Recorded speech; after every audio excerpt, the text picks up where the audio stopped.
আসলে ওর বিলাই চোখ আমার ভালো লাগে, সিনেমাতে আছে, আপনি দেখে নিয়েন প্লিজ। চাতাচিতির তো কিছু নাই, মানে এরম এরম একটা নিউজ তো আমি তখনও বুঝতে পারিনি যে আসলে। গত 13ই মে বুবলিকে বিয়ে করেছে শরীফুল রাজ। এবার সেটাই গণমাধ্যমে এসে কনফার্ম করলো নায়িকা পরিমণি। বন্ধুরা, বিস্তারিত জানতে হলে ভিডিওটি শেষ পর্যন্ত দেখুন। বর্তমান সময়ে আলোচিত জুটির নাম শরীফুল রাজ আর নায়িকা বুবলি। ইদানিং জুটি বেঁধে একের পর এক নতুন সিনেমায় অভিনয় করতে দেখা যাচ্ছে তাদেরকে। এবার শোনা যাচ্ছে অভিনয় করতে করতে বাস্তবে প্রেমের সম্পর্কে জড়িয়েছে তারা।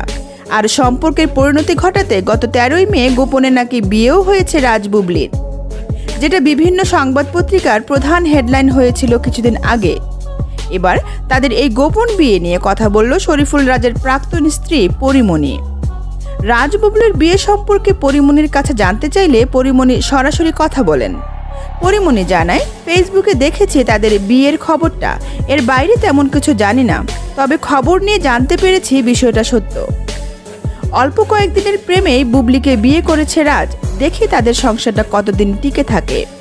এ সময় পরিমণি আরও জানায়, বুবলি কেমন মেয়ে তা সবাই জানে, আমি নতুন করে কিছু বলতে চাই না, দোয়া করি তার সংসারটা যাতে টিকে থাকে। তো বন্ধুরা, আপনারা তো জানেন শরীফুল রাজকে ভালোবেসে এর আগে বিয়ে করেছিল পরিমণি, তবে তাদের এই সংসার বেশি দিন টিকেনি। এবছরের শুরুতেই ডিভোর্স হয়েছিল রাজপুরীর। ডিভোর্সের পর দুজন দীর্ঘদিন একা থাকলেও এবার বুবলিকে বিয়ে করে সংসারী হয়েছে রাজ। আর পরিমণি তো তার সন্তানকে নিয়েই বাকি জীবন কাটাবে বলে মিডিয়ায় জানিয়েছে ইতিমধ্যে।